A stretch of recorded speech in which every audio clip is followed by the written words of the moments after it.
एक अमरनाथ नाम का गांव था जहां रमन नाम का आदमी रहता था। वो बहुत ही नेक दिल इंसान था, लेकिन लोग उसको बेवकूफ बनाकर अपना सारा काम करवा लिया करते थे। ऐसे ही एक दिन मोतीलाल, जो कि एक कंजूस सेठ था, वो रमन को बुलाकर कहता है, अरे ओ रमन, जरा इधर आ तो। जी मालिक, क्या हुआ? एक काम कर, जरा मेरा गोदाम साफ कर दे, बहुत गंदा हो गया है।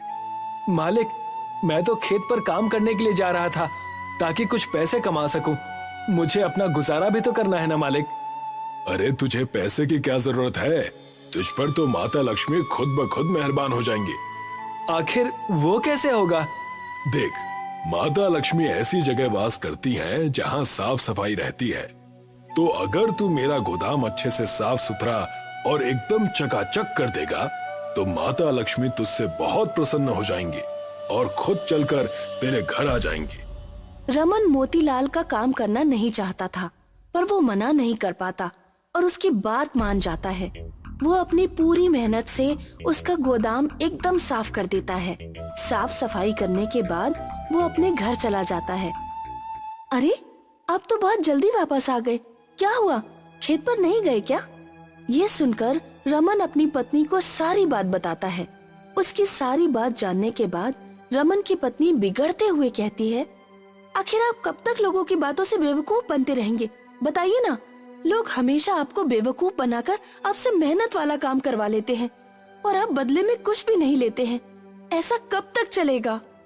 मैं क्या करूं? कोई मुझसे कोई काम कहता है तो मैं मना नहीं कर पाता। ऐसे तो हम लोग एक दिन भूखे ही मर जाएंगे। ये बड़े बड़े लोग कितना फायदा उठाते हैं और आप बस चुपचाप उनका काम करते रहते हैं।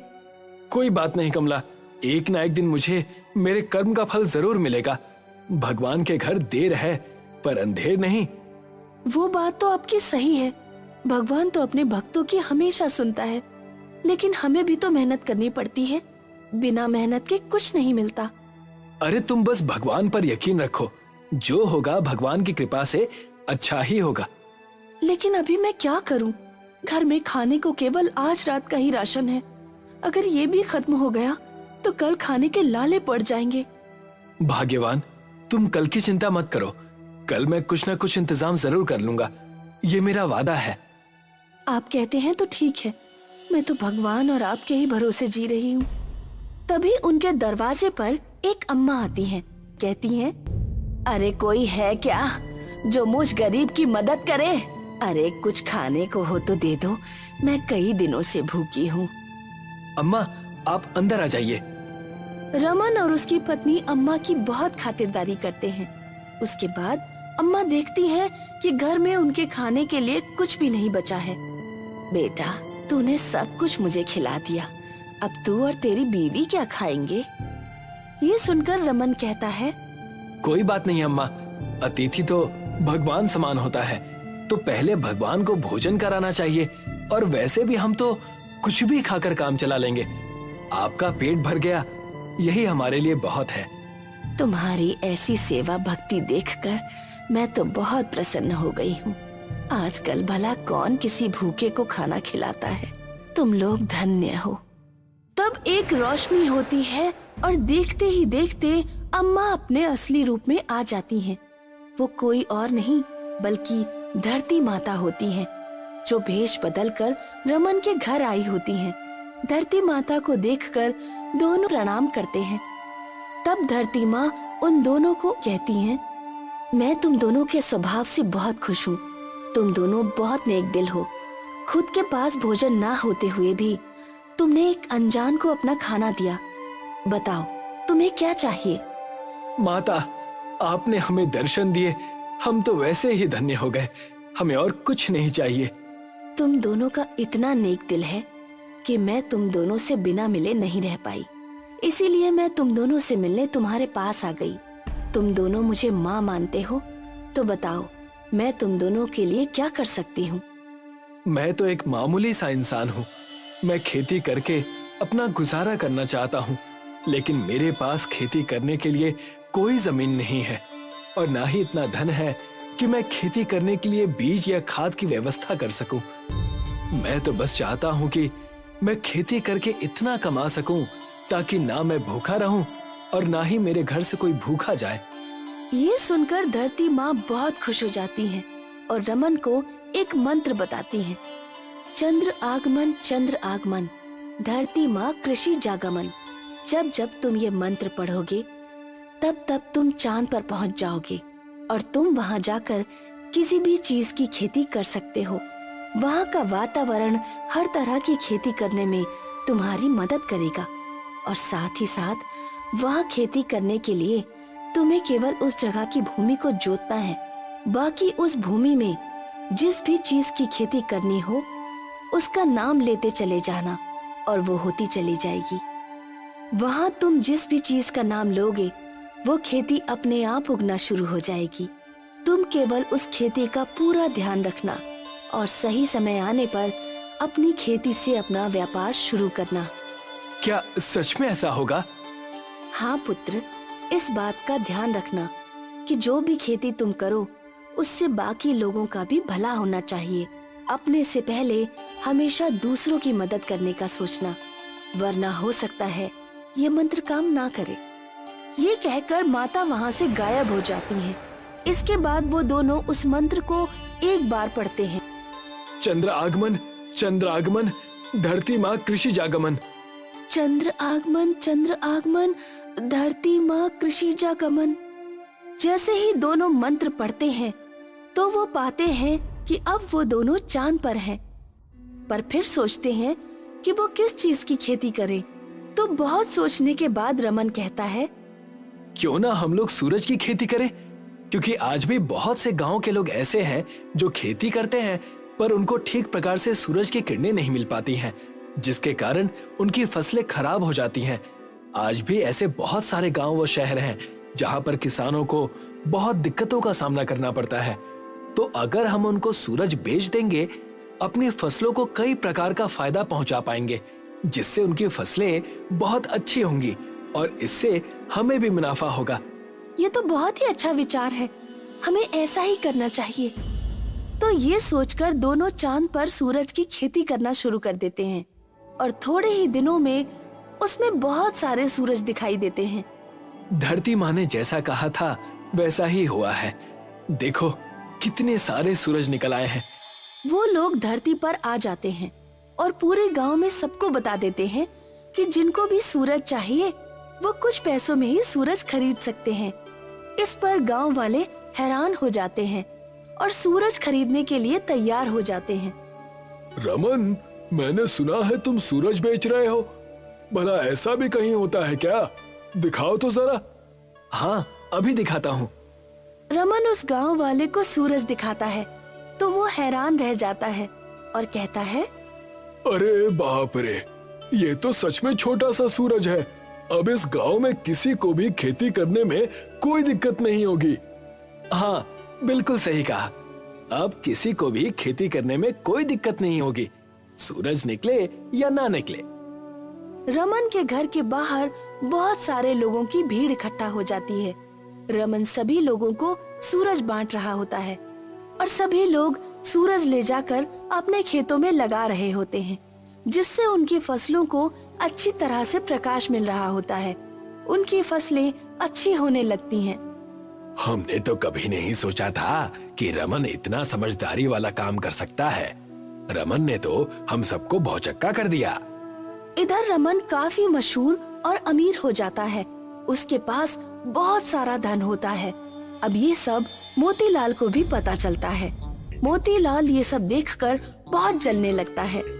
ये दो कौड़ी के रमन ने ऐसा कौन सा काम किया है जो इतना मशहूर और अमीर हो गया? इसके यहाँ किसी को भेजकर पता लगाना होगा। वो अपने एक आदमी को रमन के यहाँ नौकरी पर लगवा देता है। उसका आदमी देखता है कि रमन कैसे एक मंत्र पढ़ के चांद पर चला जाता है और वहाँ बहुत सारे सूरज लेकर वापस आ जाता है। मोतीलाल ये सब देख के समझ जाता है कि ये सब एक मंत्र के कारण हो रहा है। अगर ये मंत्र मुझे पता चल जाए तो मैं भी चांद पर जाकर सूरज की खेती के साथ और अनेक खेती कर सकूंगा, जिसके बाद मैं रमन से कहीं ज्यादा मुनाफा कमा सकूंगा और बहुत अमीर हो जाऊंगा। इस 2 कौड़ी के रमन को कोई हक नहीं है इतना अमीर होने का। मोतीलाल ये सब सोच करके रमन के घर के बाहर चुपचाप देख रहा होता है कि रमन कौन सा मंत्र पढ़ रहा है। देर रात रमन एक बार फिर मंत्र पढ़कर चांद पर जाता है, लेकिन इस बार ये मंत्र मोतीलाल भी सुन लेता है। अच्छा, तो एक मंत्र के चलते इतना उड़ रहा है रमन। अब मैं भी चांद पर जाऊंगा और इससे ज्यादा मशहूर और अमीर होकर दिखाऊंगा। मोतीलाल वही मंत्र पढ़ता है जिससे वो भी चांद पर पहुंच जाता है और वो देखता है कि उसके आसपास बहुत सारे सूरज की खेती हो रही है। अब मैं हीरे की खेती करूंगा और रमन से कहीं ज्यादा अमीर बन जाऊंगा। मोतीलाल एक अलग सी जगह ढूंढता है। उस जगह जाकर वो हीरे की खेती करना शुरू कर देता है। फिर आखिरकार कई दिनों की मेहनत के बाद वहाँ पर हीरो का खेत बहुत बढ़िया हो जाता है। अपने हीरो की फसल को लहलहाता देखकर मोतीलाल मन ही मन बहुत खुश हो रहा होता है। अरे वाह, अब तो मेरे पास हीरो का खेत हो गया। अब देखो मैं कितना अमीर हो गया। मैं दुनिया में जो चाहूं वो खरीद सकता हूँ। चलो अब धरती पर चलकर इसे लोगों को बेचने के लिए कहीं घूमता हूँ। इतना कहकर मोतीलाल वो मंत्र पढ़ता है, पर वो मंत्र कुछ भी काम नहीं करता। ये देख के मोतीलाल बहुत डर जाता है। अरे ये क्या हो रहा है? ये मंत्र काम क्यों नहीं कर रहा है? ऐसे तो मैं यहीं चांद पर फंसा रह जाऊंगा। चांद पर मोतीलाल को सबक मिल चुका था कि आधी अधूरी जानकारी कितनी खतरनाक हो सकती है, लेकिन अब वो कर भी क्या सकता था। वो रोने लगता है। तभी अचानक से चांद पर धरती माता को देख के मोतीलाल उनके पैरों में गिर जाता है। तब धरती माँ उससे कहती हैं, ये तुम्हारा लालच है जिसने तुम्हें यहाँ चांद पर फंसा दिया है। अगर तुमने लालच नहीं किया होता तो तुम अभी आराम से अपने घर पर बैठे होते।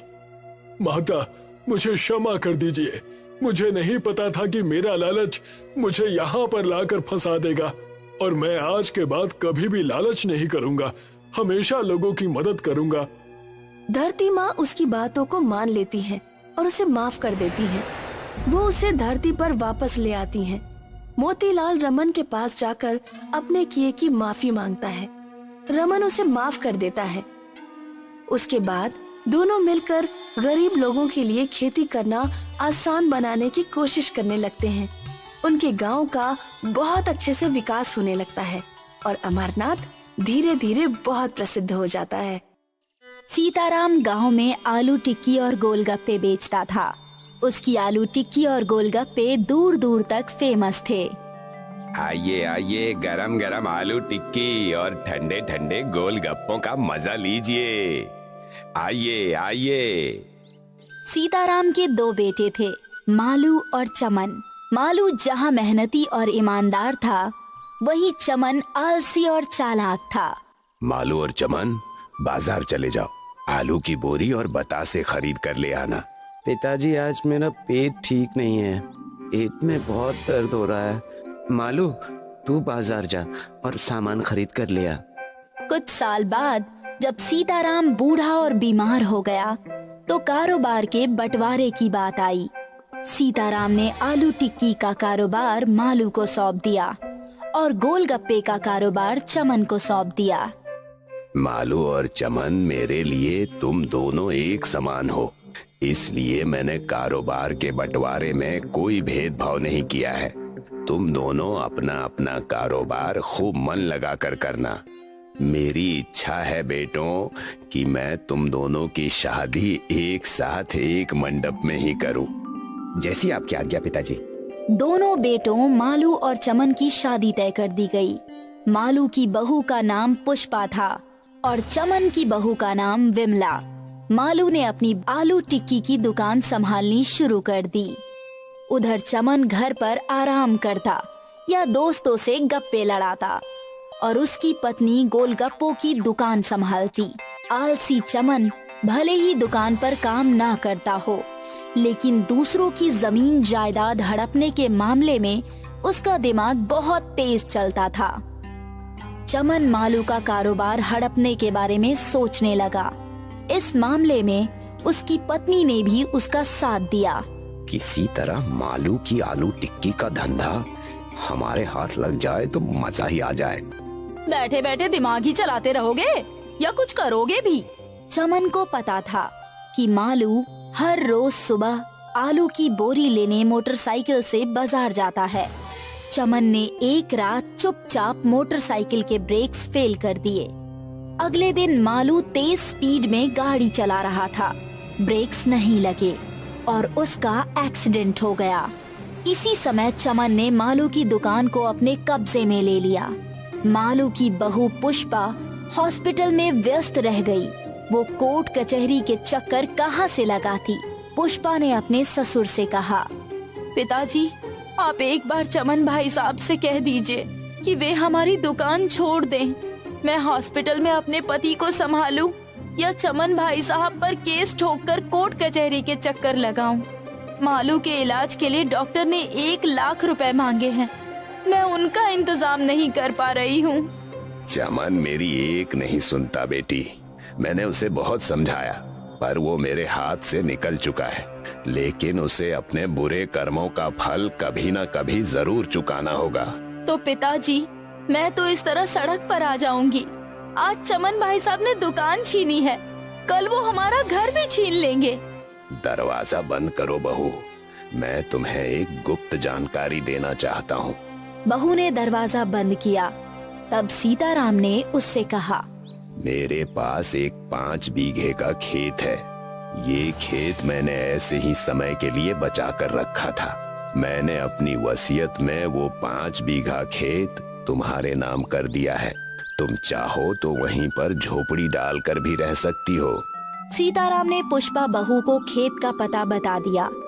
ये एक गोभी का खेत था।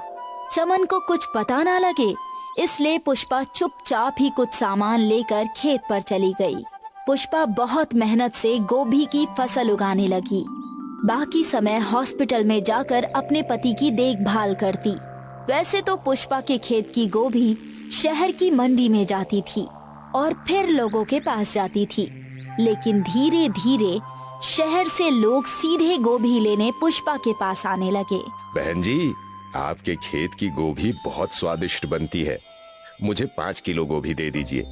10 किलो गोभी मुझे भी चाहिए और 10 किलो कल लेने आऊंगा। तैयार रखिएगा। शहर से आए लोगों की वजह से पुष्पा की अच्छी कमाई होने लगी। अगर इसी तरह कमाई होती रही तो मैं 1 लाख रुपए इकट्ठे कर लूंगी, फिर मेरे पति का इलाज हो जाएगा। एक दिन पुष्पा जब सुबह सुबह अपने खेत पर गई तो वहाँ एक विशाल राक्षस मौजूद था। मैं चंद्रमा से आया हूँ। सुना है तुम्हारी गोभी बहुत स्वादिष्ट होती है। तुम मुझे और मेरे भाइयों को गोभी बनाकर खिलाओ।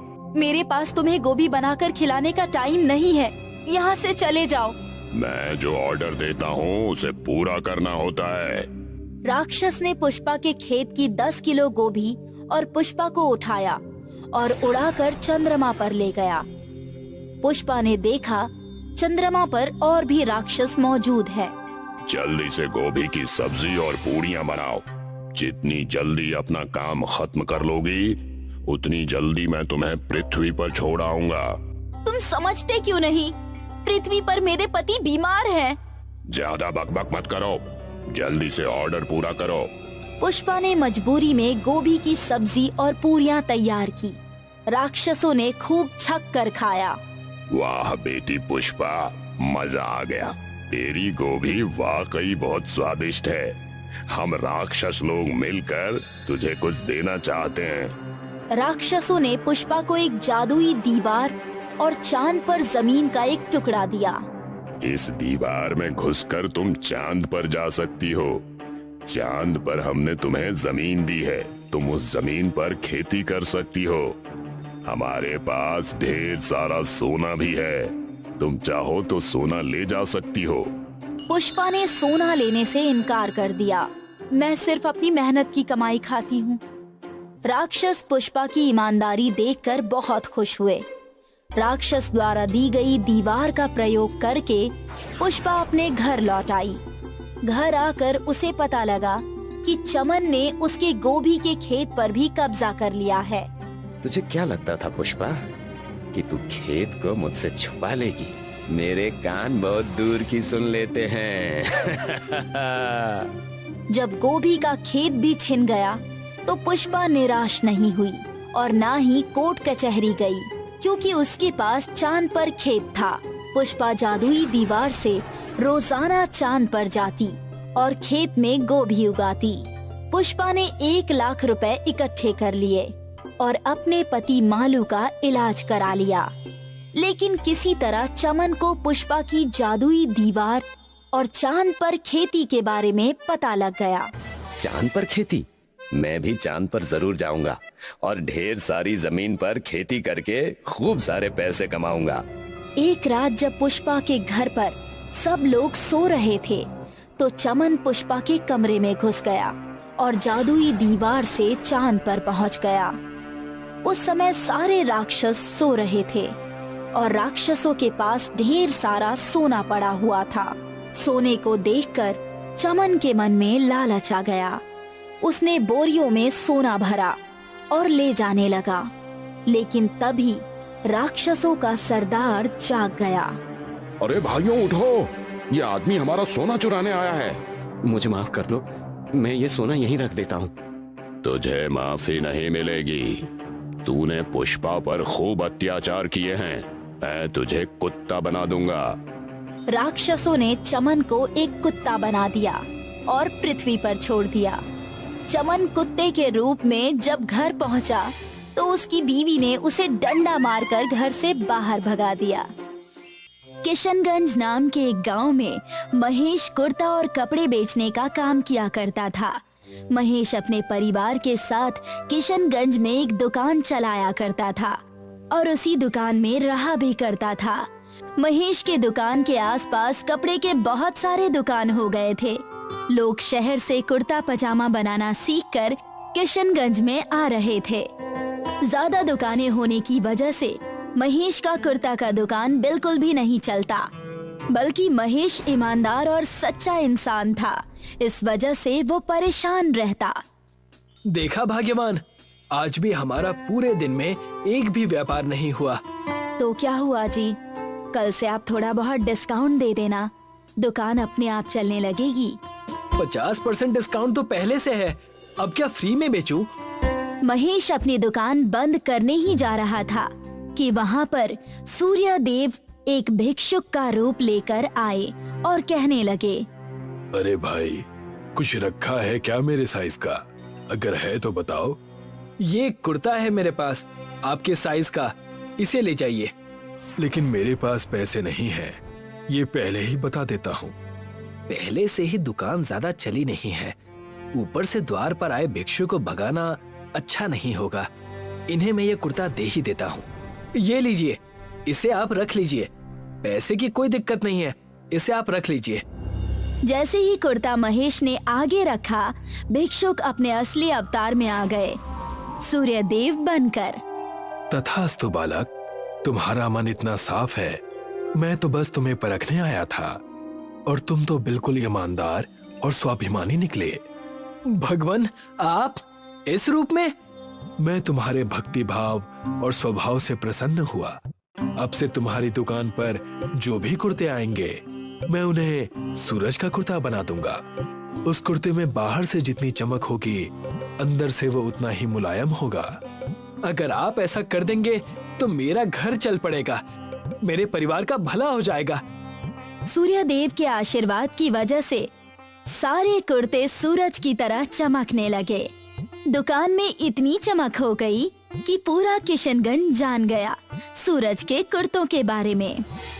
जैसे जैसे लोगों को सूरज के कुर्ते के बारे में पता चला, लोग महेश की दुकान में सूरज का कुर्ता खरीदने आने लगे।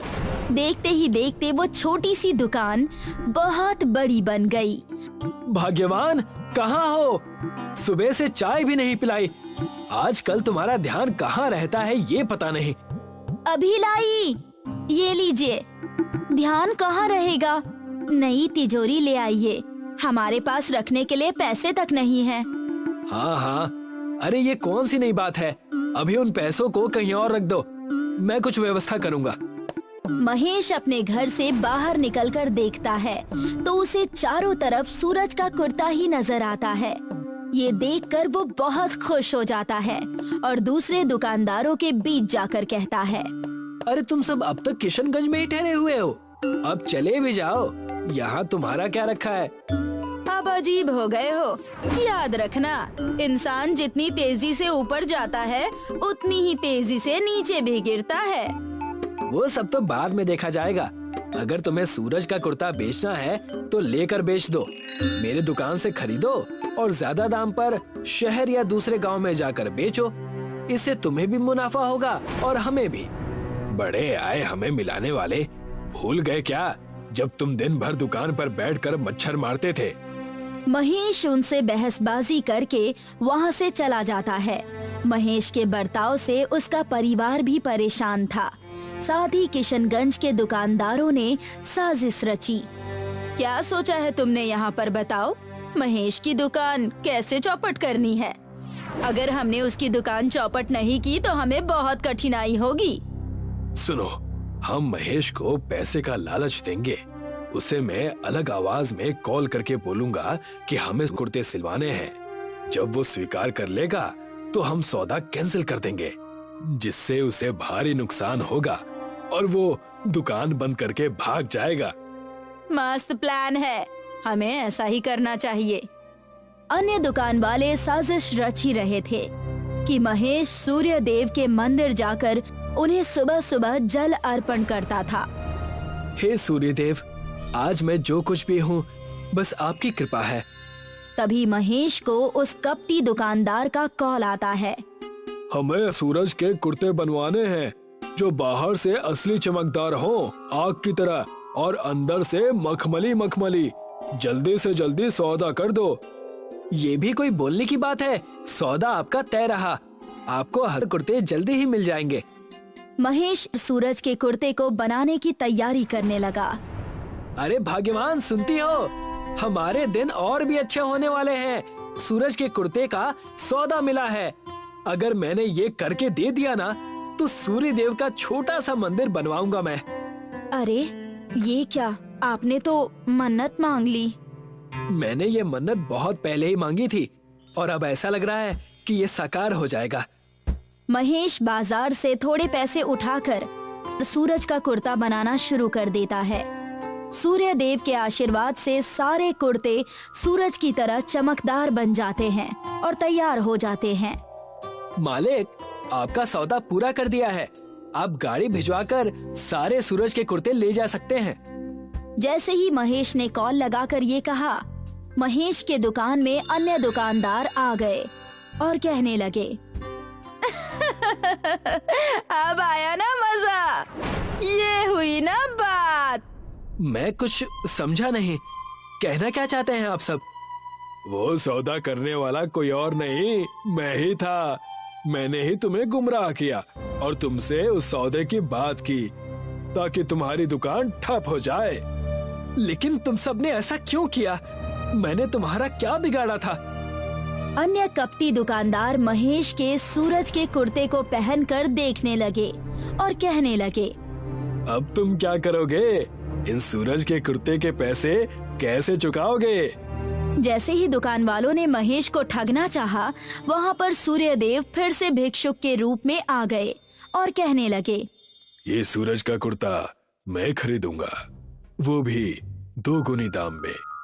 अरे तुम वही भिक्षु हो ना जिसे मैंने अपनी दुकान से भगाया था?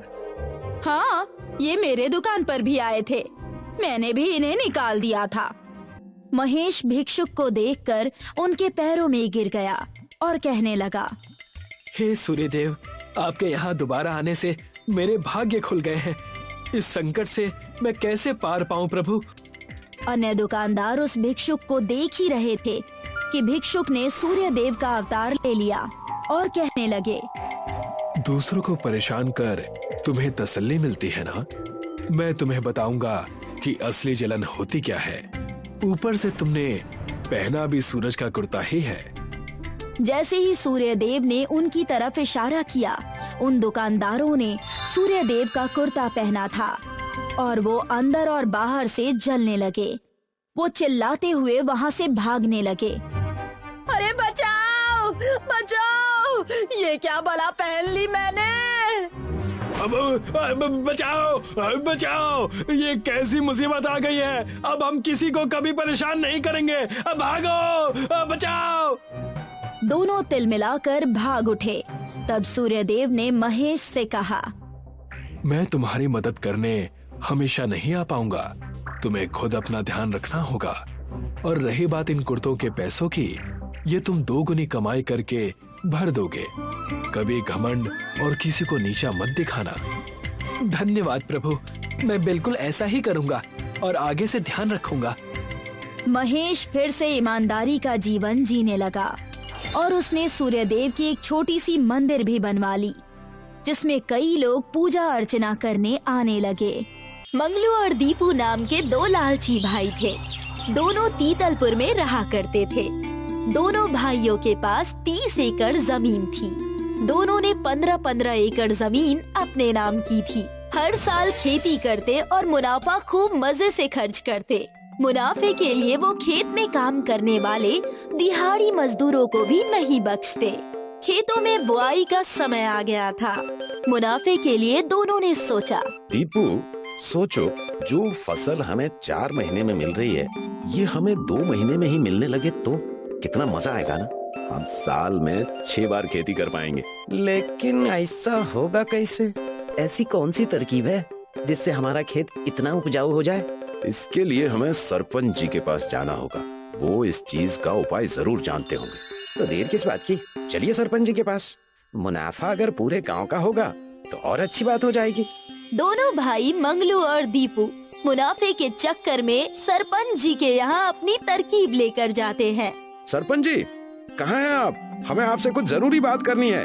अरे मंगलू और दीपू, तुम दोनों आज दोनों भाई यहाँ आ गए। जरूर कोई मुनाफे की बात करने आए होगे। अरे सरपंच जी, आप तो अंतर्यामी हैं। मंगलू भैया के पास बहुत अच्छी सी तरकीब आई है, उसी को सुनाने हम यहाँ आए हैं। मंगलू सरपंच को अपनी तरकीब सुनाता है और कहता है, सरपंच जी सोचिए, अगर हमें फसल 2 महीने में ही मिलने लग जाए तो हम साल में 6 बार खेती कर पाएंगे। हम गेहूं, चावल और दाल की खेती करके बहुत सारे मुनाफे बटोर लेंगे। लेकिन ये कैसे होगा? हमें सूर्य देव को हवन और पूजा करके खुश करना होगा। जितनी रोशनी हमारे खेतों को मिलेगी, उतनी हमारी फसल उपजाऊ होगी। हम उन्हें प्रसन्न करेंगे और हमारी बातें जरूर मानी जाएंगी। मैं हवन का इंतजाम आज से ही कर देता हूँ।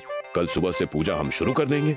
दीपू, मंगलू और सरपंच ने मिलकर हवन करना शुरू किया। पूरे 1 दिन तक हवन चला और सूर्य देव प्रसन्न होकर उनके सामने उपस्थित हो गए।